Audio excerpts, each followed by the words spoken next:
So, Assalamu alaikum. Again, we are here with a new topic, and I think this is the last topic of our tachyarrhythmias, but we are discussing it separately because you know that the atrial fibrillation is the most important tachyarrhythmia for the cardiologists and for the physicians. And it is not only for the not only the domain of cardiologists, but also all other physicians, anesthetists, and the critical care intensivists, and all these things, and all these physicians who see the patients with atrial fibrillation. That lecture would be very beneficial and worth watching for them. Now, without wasting the time, we have to go towards the atrial fibrillation as our norms, as our daily routine. We always discuss the pathophysiology of every disease. So, what is the pathophysiology of the atrial fibrillation? Atrial means, atrial word shows that there is something going on in atrias, and these are the atria, the right atrium and the left atrium. So, what is the fibrillation? Fibrillation is an electrical activity of heart in which the rate should be more than 450. And just recall the basics of the electrophysiology and the heart mechanics, that whenever there would be an electrical activity, mechanical activity follows that electrical activity. Like when P wave shown on the ECG, it means that atria has to contract just few microseconds after that P. Okay, but when that rate would be more than 450, 500, then the mechanical activity, it would become impossible for the mechanical activity to contract the heart at the rate of 450 or 500. So what it could do, what heart could do, that it only fibrillates. When there would be a rate of 100, heart tries to contract like at the pace, at the rate of 100. When rate becomes, like your atrial rate becomes 150, then heart tries to, again, these atria tries to contract at the rate of 150. But when it exceeds 200, then heart says that, please forgive me, I can't beat it at such higher rate. Then some of its activity fits, some of its activity started to going out. But when it reaches to the flutter, what is the flutter? The rate of more than 250 or 300 is flutter. So at the flutter, heart almost, the ventricles or the chamber which have a rate of around more than 300, that chamber almost does not contract. And because of that loss of contractility, you have a lot of problems we will discuss later on. But why that loss of contractility occurs, why that such a higher rate occurs in our heart patients, why what is the reason? First of all, that the most common cause of the atrial fibrillation is hypertension. So any disease which causes fibrosis, dilatation, ischemia, or hypertrophy of the atriums, they can cause the atrial fibrillation. Any disease, just name the disease and pick the pathophysiology. Like in heart failure, you would have that dilatation. Like in the diastolic dysfunction, you would have a dilatation of that your left atrium. Like in ischemia, you would have ischemic changes secondary to MI or anything else. Like in hypertrophic condition, like in infiltrative diseases, you would have a fibrosis. Like in the hypertension, you would have a hypertrophy. So the most common cause of the atrial fibrillation is hypertension. Because of all these four things, remodeling starts in your atrias. Whenever that remodeling starts, that remodeling activated the RAS system, renal angioaldosterone system, and that renal angioaldosterone system again affects the electrophysiological system of your heart and sends signals to the heart to beat at the faster note. So atria has to contract more, but AV node is here, boss is here. Boss cannot allow these poor atria to go to the higher people. Like these atria are like a poor man, like poor men. They are not allowed freely to go to the ventricles. Their impulses from the atria are poor. They are not allowed to go in the castles and in the palaces of that ventricles. That's why it has to get permission, it has to get the visa from that AV node, because AV node has delay from the nature. It has authority to allow the impulses from atria to ventricle. Why nature has provided this? Because nature knows that ventricles are more important than the atria. Because whenever that rate which is going on, and these red arrows are showing that this rate is very irregular, it is not coming from one side, it is like haphazard, and it is almost going on more than 450, but it is not allowed by the AV node to go that same rate in the ventricle, because when that rate from the atria transferred to that AV node, through AV node into ventricles also would go into fibrillation and patient would die immediately. That's why nature has provided that blessing to us. Nature has provided that master to us, which will not allow all atrial impulses to go like freely towards the ventricle, because it has to take care of that, like these rich peoples, these people who are living in the castles and the palaces. So now there are a big difference between the flutter. Not only the rate is only differentiation between, or the only difference between the flutter and the fibrillation, but sources as well. Like in the flutter, you would have a rate of around, always whenever you will be looking for the rate for the diagnosis of the ECG, in which you will have the rate of 150 ventricles and you have a sawtooth appearance in the ECG, probably that would be the flutter. Flutter with 1:2 block, okay, in which there would be an atrial rate of 30 and the ventricle rate of 150. So this is basically a trick to diagnose a flutter. Whenever there would be, because most of the time ECGs provided in your examinations have the rate of 150 sawtooth appearances in the P waves. Most of the time these ECGs are of flutter ECGs. And for the flutter, I would again request you to please go to my lecture of tachyarrhythmias, the flutter lecture of my tachyarrhythmias, and watch it carefully, the mechanism and all these things, then you would understand all these things. But the important thing which I want to tell you right now here, that the trigger from the flutter is from the just below the superior vena cava. Superior vena cava, and the junction of the superior vena cava, and just at the junction of superior vena cava and that right atrium.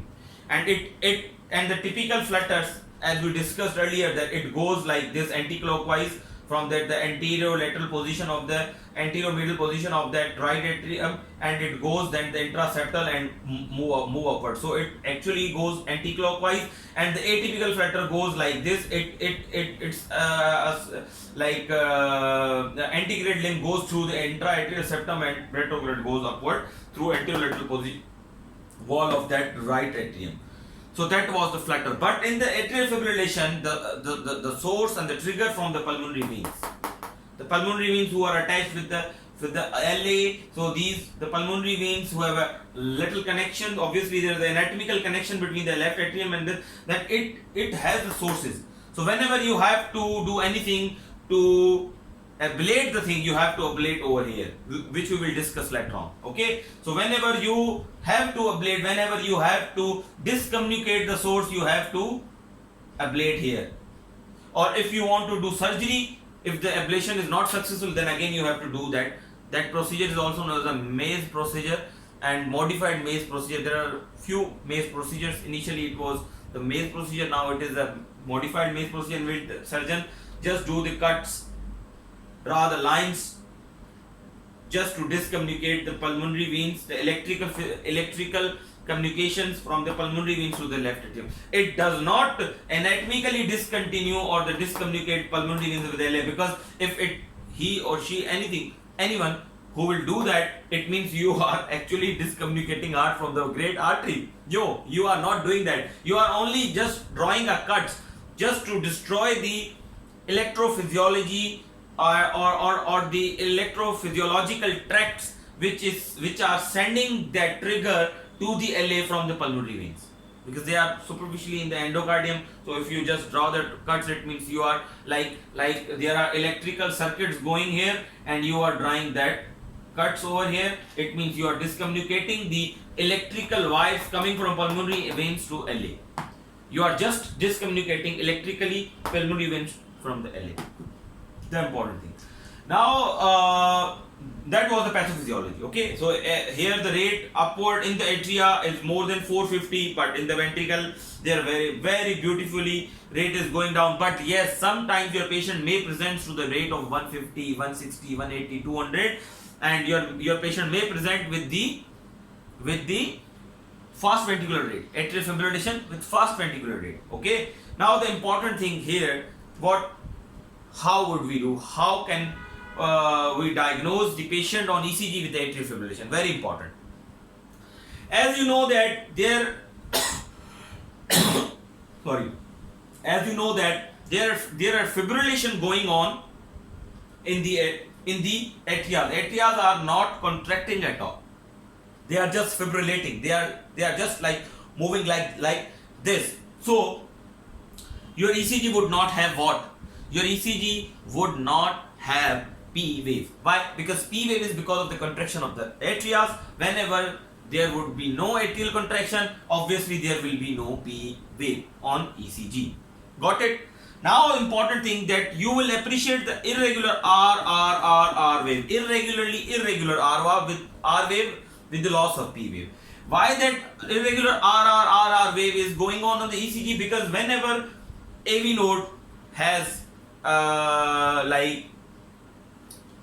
get time, whenever AV node gets time to relieve any one of that impulse through the ventricle, because these all are the poor men. They are like chanting slogans and like they are protesting in front of AV node that let us get in, let us get in, let us get in, that kill the richer, long live the poor. So obviously what they do, that they pressurizes that AV node that let us in the ventricle, you bloody let us in the ventricle. Then what AV node does, AV node has, whenever AV node gets time, whenever it relieve or it allows an impulse from atria to ventricle, and then ventricle contracts.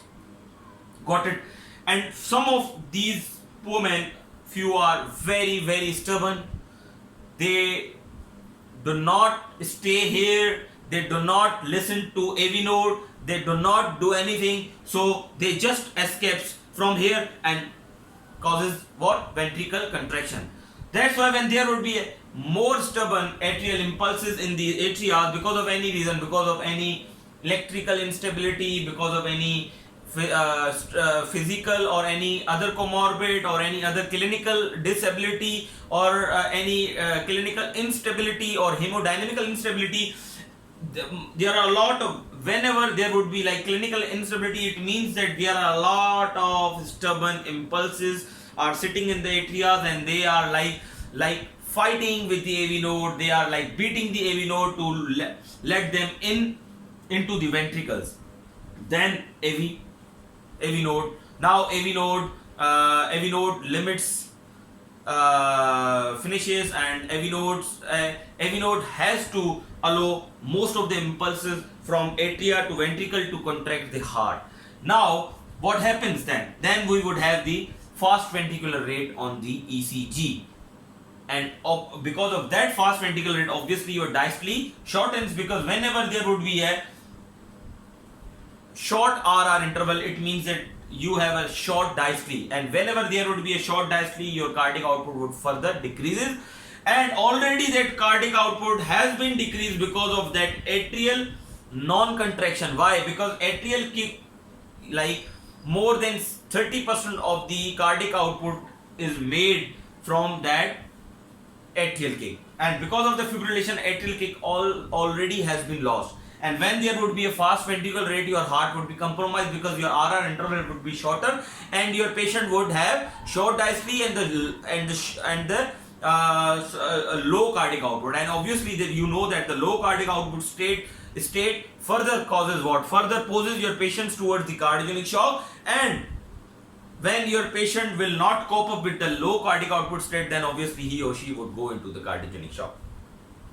So we were discussing about the ECG, and obviously then this was a stubborn impulse, and it comes here, and then you appreciate that there are only fibrillary waves, like just vibratory or the fibrillary or the vibration going on in the diastole. It means that there is no atrial kick, but the fibrillation is going on the atrial. Then you appreciate the that impulse which has been permitted from that AV node, and it comes into the ventricle and causes the ventricular contraction. Again, there is some impulse which is coming from atrial to impulse, and it coming like very immediately after one contraction, because obviously it has not listened to the AV node, and it comes just after breaking the AV node and after escaping from the AV node. Okay, so the important thing is that in the atrial fibrillation, you would have what? You would have irregularly RR and no P waves.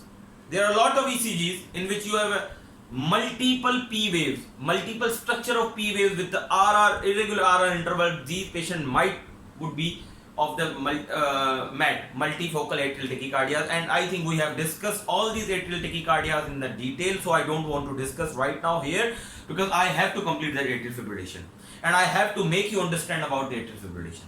So I am sure that the electrophysiology, the problems with the electrophysiology, and that the pathophysiology and the basic pathophysiology at the molecular level of the atrias, as we have discussed, fibrosis, dilatation, ischemia and hypertrophy is going on, and the triggers from it, the difference between the flutter, and we have discussed all these things. Now, what are the problems with atrial fibrillation? Why we have to? As you know that the AV node is working well. AV node is not allowing atrias at all to impulse, but sometimes it does not. Sometimes it has the limitations.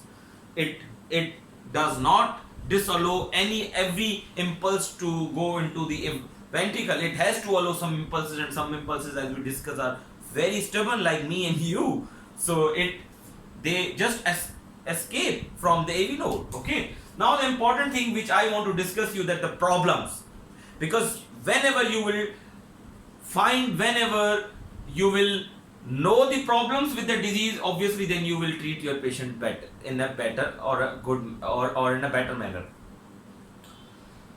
Now, as I told you and we discussed, that the loss of the atrial kick causes the decreased output, and it's a very, very, very big problem, because your patient is now devoid of the what?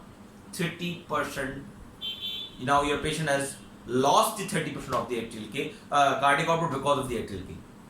Now, important is, again, the second most important thing is that obviously now it means that if you want that your patient would have the 100% of the cardiac output, all the cardiac output which is coming from the pulmonary veins should go through the aortic valve from that left ventricle. For that thing, you have to keep your patient in the sinus rhythm. That is the one problem. Number two, stasis of the blood. Number one, obviously sinus rhythm. Your patient is not in sinus rhythm, so that's why your patient has lost 30% of your cardiac output because of loss of atrial kick. Now it would be your utmost efforts that your patient should be in the sinus rhythm, so he or she would be in the better cardiac output state. Number two is the stasis of blood. In the stasis of blood, excuse me, obviously your LAs are dilated. Sometimes it might not be dilated because of the proximal Afib, which we will discuss later on. So because of stasis, because your atrias are not contracting, they are just fibrillating like this, so the blood pools here,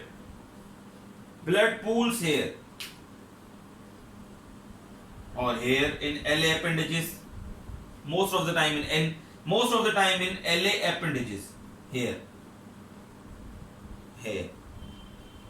most of the time here blood pools in the appendages. So what happens? Their patient would have the LA thrombosis, and that because of that thrombus, if that thrombus would have embolic phenomenon and it would go ventricle, and from ventricle if it would go to the system, it might causes stroke, it might causes renal artery occlusion, and it might causes your mesenteric artery occlusion, it might causes any peripheral artery occlusion. So whenever it would go into the end artery and it would cause the occlusion, so that obviously you would have the consequences of that occlusion in the respective end arteries, such as if it would be in brain, so it would cause stroke, and obviously it would cause then limb ischemia or the peripheral arterial disease, and it would go into the renal artery, it would cause the renal artery stenosis, and if it would go into like mesenteric, it would cause the acute mesenteric ischemia, sort of. So that is the big problem again. These are the actual big problems with the atrial fibrillation, which actually we as a physician have to address. Fast ventricular rate. Last but not the least is the fast ventricular rate. Why? Because as I told you, there are so many clinical instabilities, the impulses become stubborn and they will not listen to the AV node, and they just rushing towards the ventricle and causes the fast ventricular rate. So in that condition, obviously you have to control the AV node, you have to make stronger your AV node, you have to beta blockade, you have to do the calcium channel, you have to actually give the AV nodal agents, AV nodal blocking agents who would make AV node stronger and make its block stronger than it is in the natural way. So then AV node becomes more stronger with the drugs, and it will not cause, it will not allow like anyone, because now you have provided the barracks, you have provided the barriers to that AV node, as you saw while going towards the army headquarters and the police headquarters, that they have a long and the large iron barriers to stop us from or not allow us to go inside. These same barriers provided to the AV node by our drugs, such as the beta blockers, the digoxin, such as your amiodarone, such as the calcium channel blockers. These all are the drugs which actually works on the AV node, and any drug which make or gives stronger barriers, stronger iron rods to the AV node to not allow any impulse from atrial to the ventricle are basically AV nodal agents, AV nodal blocking agents. So we just keep these things. Now the important thing here which I want to discuss with you guys, that whenever there would be WPW, there is a more problem with us. That is another problem. Why? Because now your heart has any chor darwaza, the like route for the thieves, like the hidden routes. So if your heart has hidden routes or hidden doors between the atria and the ventricle, then these impulses are very sharp, because you know that these are frustrated poor men. They have to go inside, they have to change their class, they have to move in the castle, they have to kill the richer people to get their all wealth towards them, they have to take these all benefits, privileges which richer people are enjoying. Got it? So they are always in search of that hidden routes.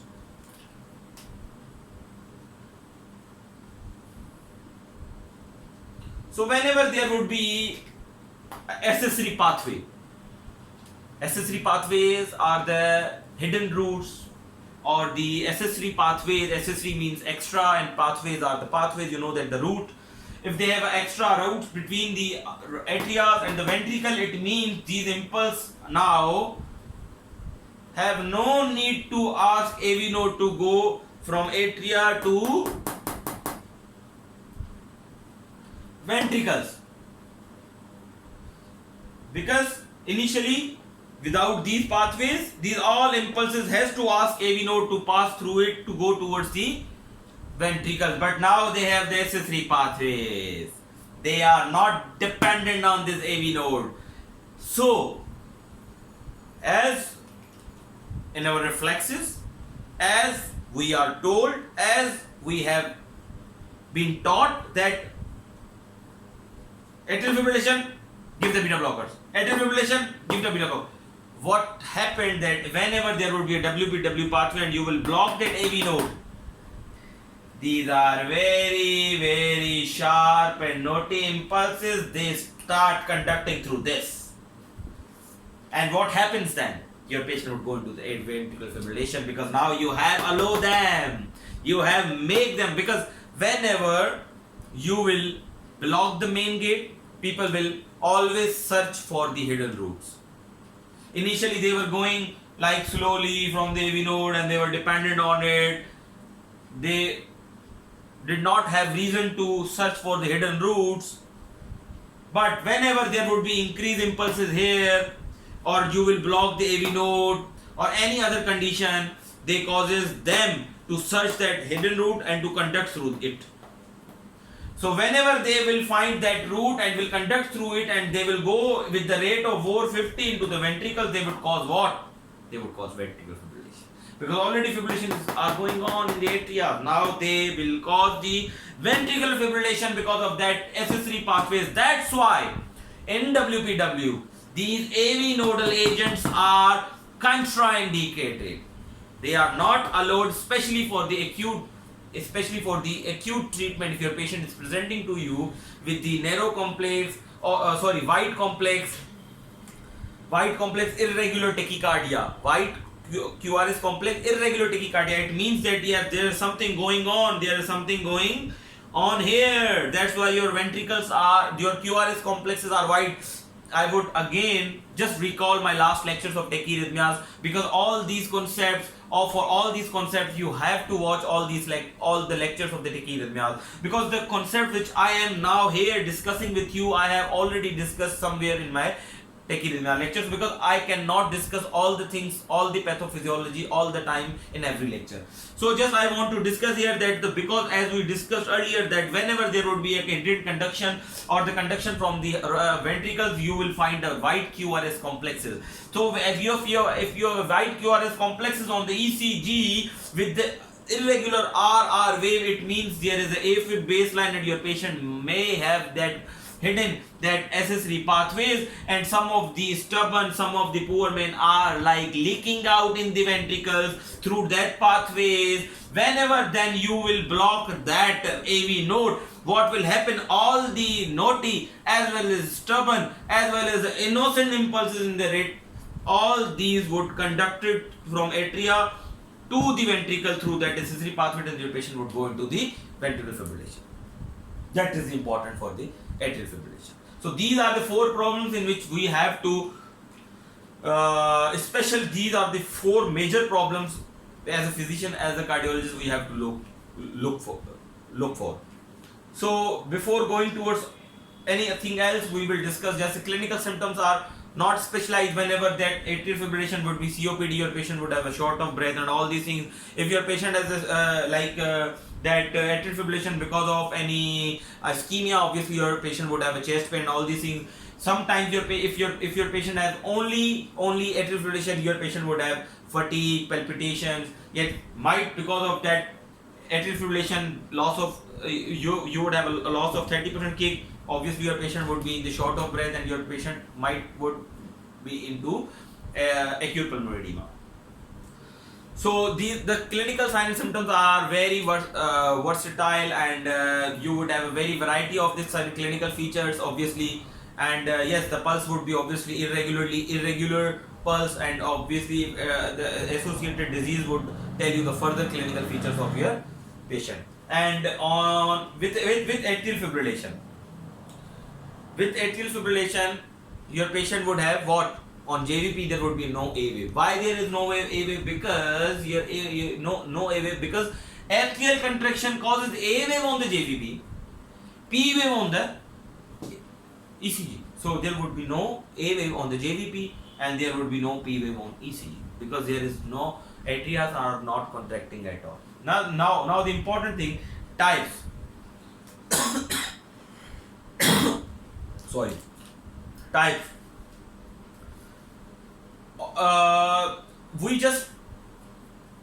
We have classified that atrial fibrillation into various classes according to the time the patient presents with atrial fibrillation and sometimes the structural heart disease they would have.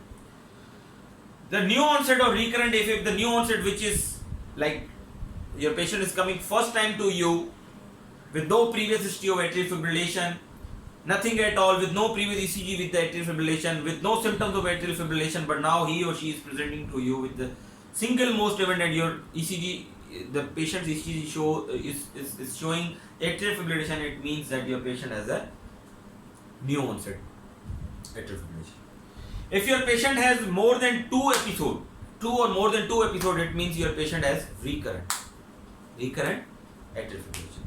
Now the important thing which most of the time supervisor asks you that what is the paroxysmal AFib. The paroxysmal AFib which limits in less than 7 days. Either you will intervene it or it will go itself. Like if it is going, it is self-limiting, it is spontaneously back to the normal sinus rhythm, it means in less than 7 days, or in the less than 7 days you will intervene it with like amiodarone or like any antiarrhythmic drug or electrical cardioversion, or you just by intervention you just have cardioverted it, or you just give back to the normal sinus rhythm to the patient. It means your patient has paroxysmal AFib. Now what is the persistent AFib? Persistent AFib is sustained more than 7 days. Again, if it has become sustained and more than 7 days and you or no one has intervened it to make it the sinus rhythm, or it would not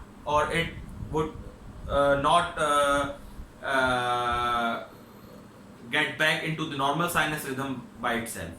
So it is a persistent. Simply is just a matter of days. Like in the less than 7 days it is a paroxysmal, more than 7 days it is persistent. When it would be more than 1 year, it would be long standing persistent. And what is the permanent? Permanent atrial fibrillation is nothing but when physician and your patient decides not to cardiovert it, so it would you will say that this your patient has what? Long standing permanent AFib. Permanent AFib, because now you and your patient have decided that we will not make it a normal sinus rhythm, or we will not intervene to make it sinus normal rhythm. Now what is the lone AFib? Lone AFib is actually an older terminology, and almost it has been obsoleted, but sometimes few older examiners ask about you talks about what is the definition. So lone AFib is actually the AFib which has no structural abnormalities, which has no other cause but the atrial fibrillation. And most of the time these patients have Chadwick's of 0 actually. Why? Because your patient would not have a hypertension, your patient would not have any hypertrophy, your patient would not have any heart failure, your patient would not have any stroke, your patient would not have any structural heart disease or any other comorbids, but only AFib. So these lone AFib patients are actually patients who have a Chadwick's of 0 and they do not need to be anticoagulated. Valvular AFib, it is very important. Initially it was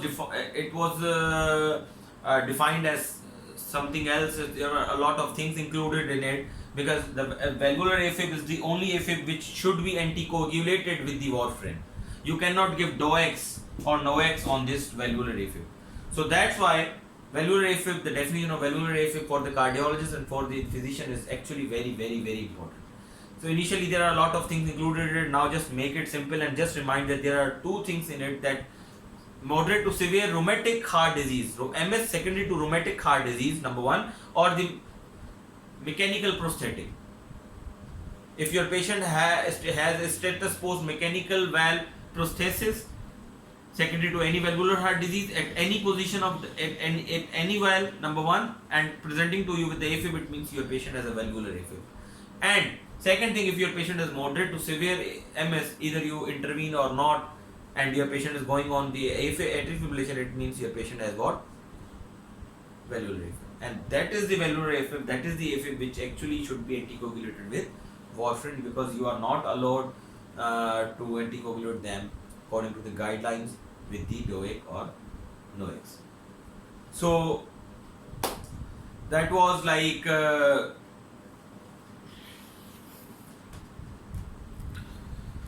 so that was the basics of the atrial fibrillation. Now we will discuss about separately the rate, rhythm, and all these things one by one, and then in the last we will discuss the special conditions with the atrial fibrillation. So there are a few more, like 3 to 4 lectures on the atrial fibrillation. So you have to show patience, and you have to listen it, and you have to read it very carefully. At the end, just pray for me, and I'm your DrNAS. Just subscribe the button, press the bell button, and share my videos as much as you can. After making of I think 60 videos, first time I'm just requesting you that please share it. Why? Because whenever you share it, so many people will reach to that videos, and these videos are free of cost. People are actually spending so much money over it to learn these concepts, which I am just sending to you with my love, the free of cost. So I want more people to learn from these my lectures and learn these basics, because these basics would help them a lot in their clinical practice. And if because of these basics, and because of these lectures, if they will give the better care to the patient, so it means it would be sadqa jariya, it would be blessing for me from the God, that I have served my humanity to make their patients care better. So please, I am again requesting you that please share it a lot with your circles, with your friends, with your families, that if you are thinking that these lectures are worth watching, then please let them spread, and let others to watch all these videos as well. Allah Hafiz, take care. Allah Hafiz.